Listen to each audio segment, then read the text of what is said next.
You're tuning into Black and White Sports on YouTube. The no-holds-barred truth on sports. The main event starts now. Well, guys, the battle continues. You have states out there that actually refuse to comply with Title IX. They really do want to push males into female sports, but I believe it's just bigger than the sports, guys. These leftists, man, really what they want to do is to emasculate men. That's what they want. They don't want men to be men. And if you are male and you're masculine, they refer to that as toxic masculinity. I believe that's why they really want these males identifying as females and competing in female sports. Because the only type of male they like is an emasculated male. That's what they want. And I believe that boys should be in boys sports, girls should be in girl sports. But in states like Maine, states like California, states like Washington, they're saying, nah, we're not going to allow that. We're going to allow the male invasion of female sports to continue. Now, my question is, what if, let's just say there was a professional football league like the NFL, except it's for women. I know there's like the lingerie football league or something like that. I'm talking about a legitimate NFL style league for women. What would happen if an NFL player said, you know what? I really do feel like I'm a woman. Let's just take like Lawrence Taylor in his prime. Okay. And there was a league like that for women. Lawrence Taylor says, you know what? I'm not really feeling like a man. I'm a woman. So I'm going to change my name to Leslie Taylor and play in the women's league. Folks, what would happen to the females in that league?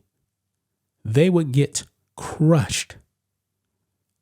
I mean, guys, look what Lawrence Taylor did to Joe Theismann.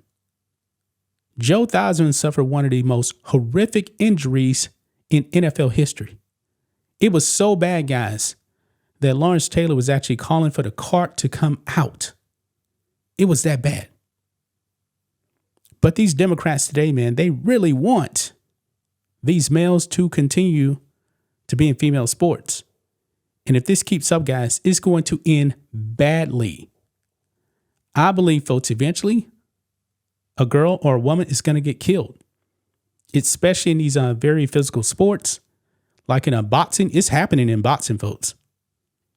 We talked about, who was it? Fallon Fox fractured the skull of a female.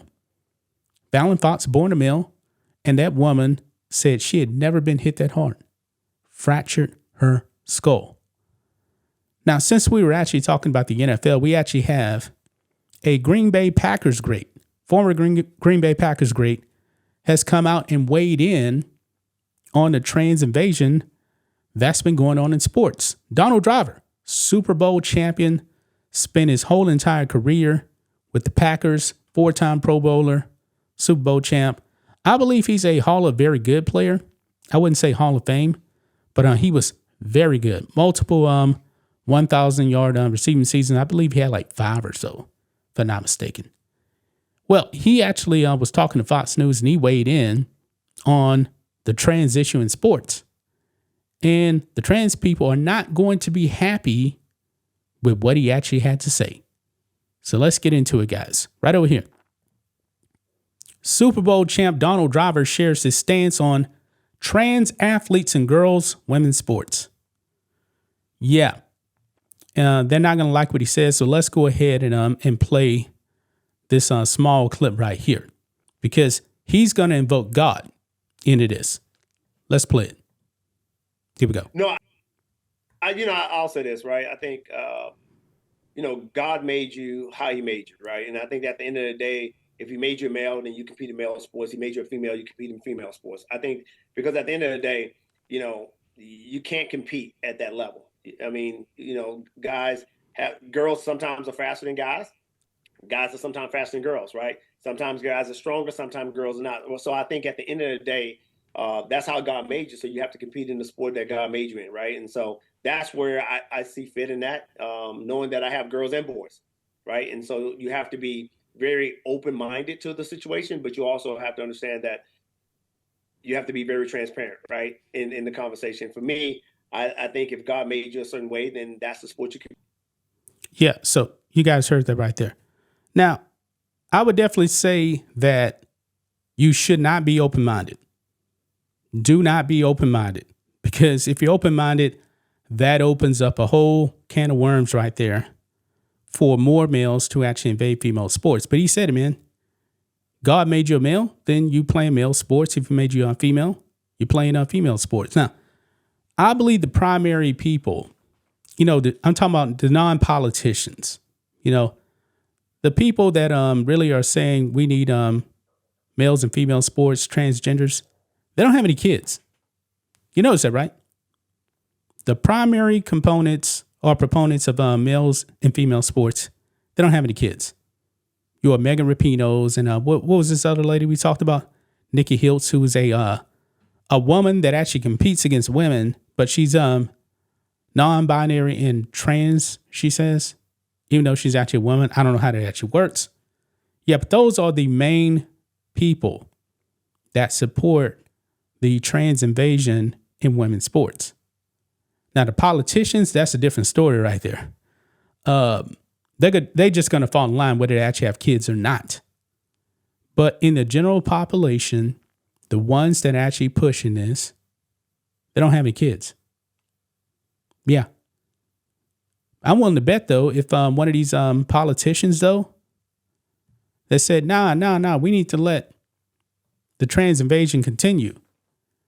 And what if their kid was actually Peyton McNabb, who got severely injured by a transgender in volleyball? What would that politician actually have to say? Let's use John Fetterman, for example. He has kids. And John Fetterman's like, I'm not going to vote to ban males and female sports. He's like, this is a non-issue, man. It's only a handful. What if Peyton McNabb was your daughter? What would you say then? Would you actually say it's a non-issue? I don't think so. I do not think so. I believe he would actually say something if his kid actually got injured by a transgender. I told you guys already, I'm not buying into Gavin Newsom. The man's a fraud. He's the governor of California. He actually has executive power. He's not doing anything about it because he wants it to happen. It's just that simple, man. It is just that simple, man. These Democrats are frauds. But Donald Driver, man, is 1,000% right. He invoked God, and you know what? The way he put it, kind of, I believe they would try to actually use that against him, because he said God made you a certain way, as in like you're a male playing male sports. They're going to use that against him. They're going to say, oh, well, God, which they don't even believe in, by the way. Well, God made me transgender. That's what they're going to say. That's what they're going to say. But that's besides the point right there. Shout out to Donald Driver for dropping this truth right there. He's right. I just don't agree when he says we got to be open-minded. No, you don't. Do not be open-minded on this thing, because open-mindedness is what's actually got, sports in this situation as it is right now. Gonna leave right there, guys. That's just my thoughts on this. What do you guys think of this? Black and white sports fans, let us know what you think about all this in the comments. Make sure you subscribe to the channel, and we'll catch you next time. Thanks for watching the show. Be sure to like, comment, and subscribe. Be sure to tune in next time on Black and White Sports.